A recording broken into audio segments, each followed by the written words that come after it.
छोटी छोटी उठानें बजाकर आप अपने वादन को बहुत ही शानदार, बहुत ही खूबसूरत बना सकते हैं।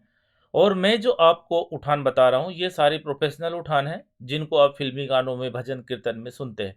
ये तबला है, तो तबला किस तरफ बोल रहा है? बायां। बायां का साउंड कैसा आ रहा है? दोनों